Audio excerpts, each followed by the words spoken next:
Hello, everyone. My name is Stanislaw Kardach, and I'd like to welcome you on a short presentation about running DPDK on a RISC-V architecture. Couple of words about myself. I'm a software engineer. I've been working on data plane for over 5 years. Previously, I worked on Open Data Plane, if anyone knows it. And most recently, I worked on DPDK, especially in the Amazon ENA PMD, and most recently in collaboration with our colleagues from Star5, I have been doing the RISC-V port. Now, today, I'd like to talk to you about the state of the port, what is working and what is not. I'd like to show you some numbers and maybe a demo if my VPN connection still holds. And then I'd like to talk about some challenges that we faced during the port, and that is both on the DPDK side and also on the platform side.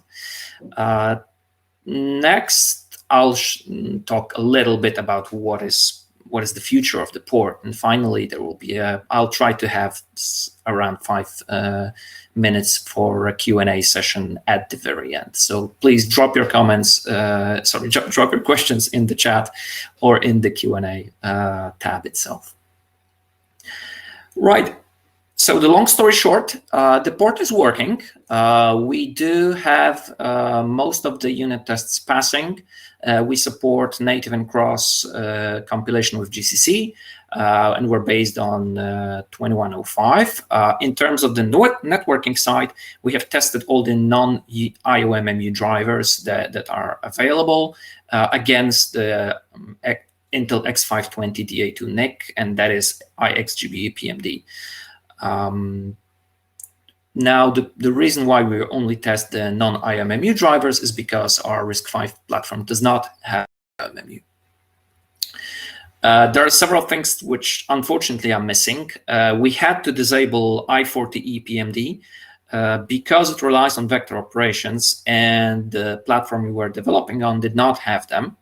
So that will remain disabled for now. We did have some issues with the relocation in compilers that led to the fact that Clang is not supported yet, and we had to do some workarounds for the functional tests of the Ring library under GCC and the debug build. Now, those are frankly compiler issues and will probably be fixed in later releases. We also haven't validated the crypto and IPsec libraries against the OpenSSL. We don't have a crypto device on the platform, so that's that. And finally, we are Linux only and don't support neither FreeBSD or Windows yet. There are several things that we'll have to live for a longer time with. The first is lack of support of a lock-free stack, and the reason for that is that the ISA which we're working with does not have 128-bit atomic operations. Similarly, there are no prefetch hints in the RISC-V ISA, and therefore all the prefetch operations are effectively NOPs. Finally, there is no CPU frequency scaling driver, and therefore we do not have any power management library support. Now, with all that, we did gather some performance numbers. Our device under test is a 4-core machine, 4 U74 cores created by Sci5. At 1.2 gigahertz with 16 gigs of DDR4. On the packet generator side, we have an off-the-shelf Core i5, also with 16 gigs of DDR. And both machines are connected back-to-back with the Intel X520 DA2. Both ports are just connected back-to-back. In terms of parameters, it's a paired topology default burst 32. And with all that, we're able to get around 4 million packets per second in the I/O forwarding benchmark. And when we get to the max swap, so touching the actual contents of the packet, then we go down to around millions. And that's per core in a 2-port forwarding mode. In terms of the latency, packet latency, also on a two-port forwarding, we are measuring around 21 microsecond minimum latency, up to 1,100 microseconds when all the rings are full. Now, for the minimal packet size that you would have to go to in order to fill up the 20 gig line rate in a bidirectional forwarding, you would have to go to around 768 byte packets. And to show you that I'm not just taking those numbers out of a hat, I have a small demo, and let's see, am I still visible? Okay, so that's the good moment to go to a real full screen. And on the left side, I have my packet generator machine. So you see it's a very normal i5. So let me run packet generator, the DPDK packet generator. Okay. Okay, and on the left side, we have our RISC-V machine. 4 cores, and to show you the exact definition and CPU info, this is the full ISA that we're working with, and basically those numbers at the beginning are the G shortcut. So let me start the generation. And since this is those are two 10 gig, we should have around 14 million packets per second on every port, which we have. And on the right side, let me just set up DPDK. And there is nothing particularly non-standard about it. The huge pages are enabled normally. I'm using UIO-PCI generic and binding my two NIC ports to it. And afterwards, I can just run test PMD. And let's see, I'll just run it on 3 cores with 3 receive and transmit queues. And we should see around 12 million packets per second on the left side. And that's pretty much what we do. And so just one demo, let's just go for one port to see that we're really at those 4 million packets per second that I did tell you about. And there we are. It's actually depends on from run to run. Okay. So now in terms of the porting effort itself, we did face some challenges. Most of them were pretty small.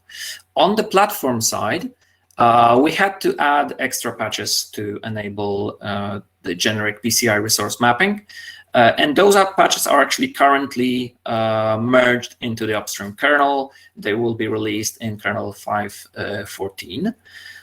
In terms of the relocation issues that I mentioned, those were specifically the RISC-V relaxation issues. And the gist of the problem with the GCC is that RISC-V has 2 types of jump instructions. One of them prepares a register and jumps basically using the register value as the jump address. The other one is a single instruction jump, which can move in a space of 2 megabyte offset. Sorry, it can move in a 2 megabyte offset. The problem that we encountered with GCC 10.2 and 10.3 is that this single instruction jump is generated always for the go-to labels and for the for loops. And that is irrespectively of how big the body of the loop is. And in a heavy inline code, as the ring functional tests are, we can easily, in the debug mode, go beyond those 2 megabytes. And this is effectively what happens, what screws up the linking phase. What we basically did is we split the wrappers, the ring NQ and DQ wrappers, into a functional ones, the ones for the functional tests and the ones for the performance tests. And the performance test wrappers remain unchanged, and the functional ones we basically uninlined those functions and the NQ DQ wrappers, and that allowed us to basically link in the debug mode. On the Clang side, unfortunately, it doesn't support relaxation at all, and we kind of got stuck at the point where the runtime libraries effectively had some annotations which required the relaxation support, and Clang effectively refused to link.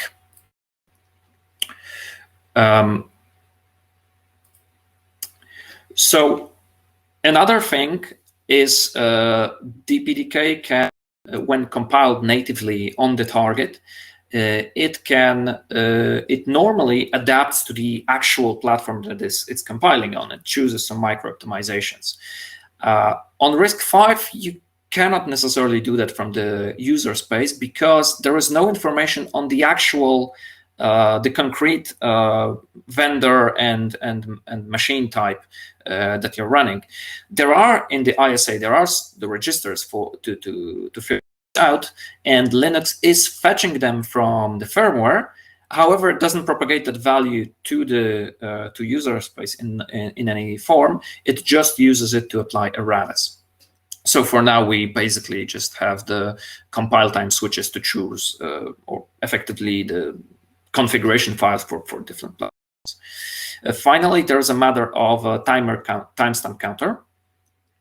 And on RISC-V, the frequency of this counter is currently retrieved via a mandatory device tree node. And we do it by effectively fetching it from device tree FS. The problem with that is that this is a Linux specific method. For FreeBSD, we'll have to handle it somehow different. And finally, when different boot methods come for RISC-V, like UEFI and ACPI based, then there is a matter of question of, so how are we going to get the same frequency? But for now, that's how we work. On the DPDK side, it was mostly smooth sailing. I'd say it's a testament to the way how the framework is structured and to the fact that DPDK is really ready for receiving new platforms, new architecture implementations. The biggest hurdle that we faced was effectively the vector operation assumptions in some of the places in DPDK. So there is a kind of abstraction structure XMMT. However, it's not really an abstraction of vector operations as a whole. It's effectively a platform-specific instruction, and all the code that does vector operation is effectively a collection of preprocessor if defined else, if def else pieces of code, which is separate for every architecture. So what we basically had to do is, for example, write a scalar version of the longest prefix match library and also add some stubs in L3 forward. And also using that, we found some of the places that were never exercised on the other platforms, and the compilation just literally failed if there was no vector operation, if there was no vector implementation, let's say, for a given platform. Another thing was a matter of choosing a good timestamp counter. And the situation here is really very similar to what we've seen in ARM v8. So we have a time counter, which is not gated and has a stable frequency, but it is, at least on our platform, low resolution. Its frequency is only 1 megahertz. And there is also a cycle counter, which has a high resolution, as cycle counter tends to do, but it has all the other cycle counter, let's say, things, which is that it's gated and it's variable frequency. So by default, we use the low resolution counter, and there's an compile time option to switch to the other one. And finally, there were some minor issues with the unit tests that we fixed, and actually those are already pushed into upstream, and I believe they're either part of 2105 or went in just after that. Once we got more or less feature complete port, we went about trying to optimize it. And this is a story about basically what is possible, what in terms of performance evaluation and optimization is possible on RISC-V. The first problem is the timestamp counter. And as I described, cycle counter is not good because any sort of pause operation or switch to the kernel space basically screws up the measurements at low resolution. But there is also another thing, that those two counters are not mandated by the ISA to be implemented as a CSR read on the user space level. And if they're not, they will effectively trap to the firmware. Firmware will serve the read and return back to the user space, and that obviously adds additional latency. In terms of the perf, Linux perf driver, right now the support is very basic. It supports cycle counter and instruction retired, and that is only in scope of the perf stats, so the global process statistics. The good thing is that there is a firmware-based driver that is coming in soon, which is trying to address that, the problem of a limited number of performance events supported. The problem with the perf record is that it's currently not supported because there are missing features in the RISC-V ISA, such as event filtering and overflow interrupts. Fortunately, there is an extension to the ISA that is currently in the fast track. So hopefully soon we'll see those features implemented.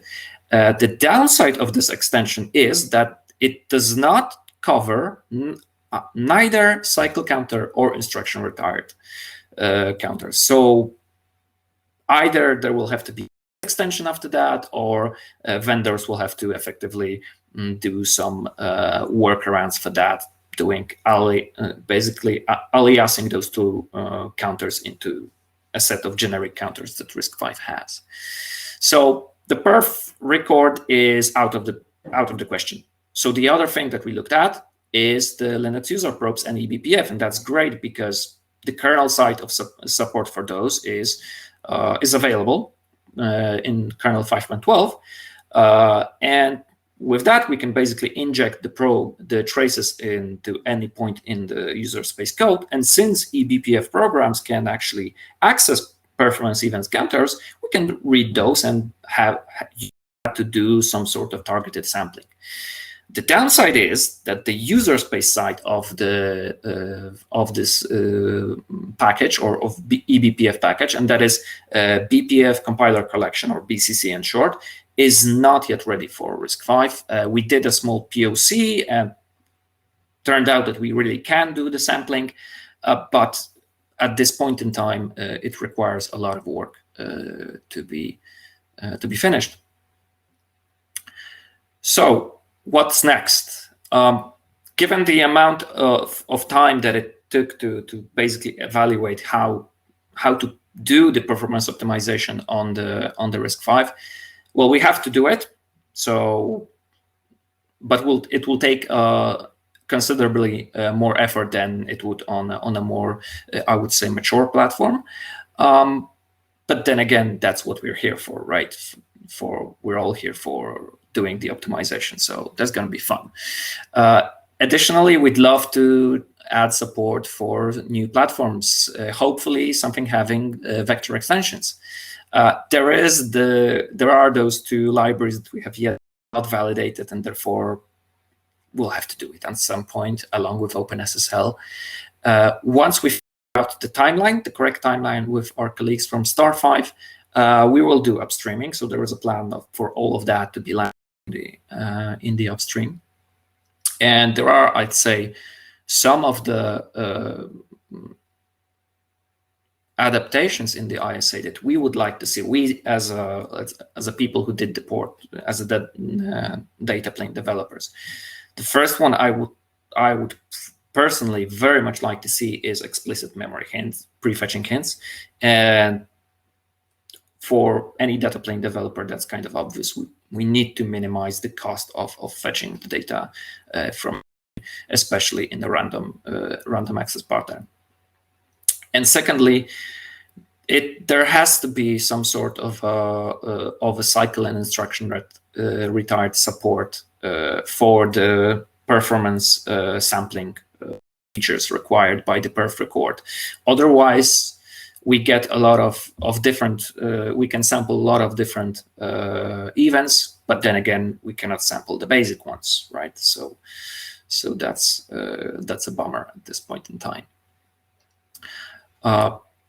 Okay, so that's all that everything that I have. I've seen that there is a single question so far from Thomas. Let me read that. What is the expected use case where this kind of board will shine? What about energy efficiency? To be honest, we don't have those. We haven't measured the power draw of the board during our test, so I cannot really tell anything about the power efficiency. As far as I know, the idea of having such a core complex, 4 cores plus any sort of a NIC, be it on a platform side or through PCIe, is to have a small or rather lean edge processing machines. That's what let's say, as far as I know about the, let's say, the targeted environment for those for DPDK on RISC-V.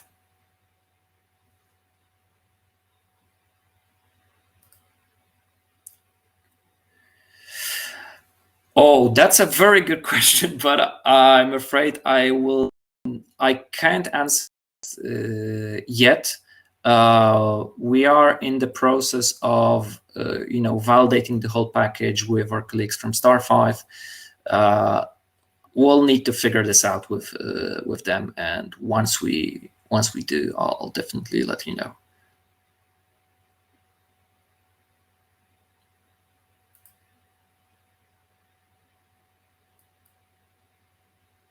Okay, are there any plans in the RISC-V roadmap to add hardware features like mu and crypto supports and other features that DPDK could use? I've seen discussions about IOMMU, but they are in very early stages, I would say. In terms of the crypto, I haven't followed that thread, so I'd rather not comment on it. But to be honest, I would effectively bet that it's a matter of time. Let's say the difference with the RISC-V with an architecture that is created in-house is that the whole development process of this architecture is seen in public. So something that on a closed architecture we would know in, let's say, the last stages, and those last stages might be a couple of years. Here we see the whole let's say, process from start to finish. So that's probably why a lot of the things that we kind of take for granted from other platforms are arriving on RISC-V just now, or they are in process of being made. Okay. So I'm sorry that I cannot give you more insight into the, let's say, the RISC-V ISA side of things. I was mostly the RISC-V ISA user, or actually the platform user, and we were not involved yet in the, let's say, in the standardization process itself.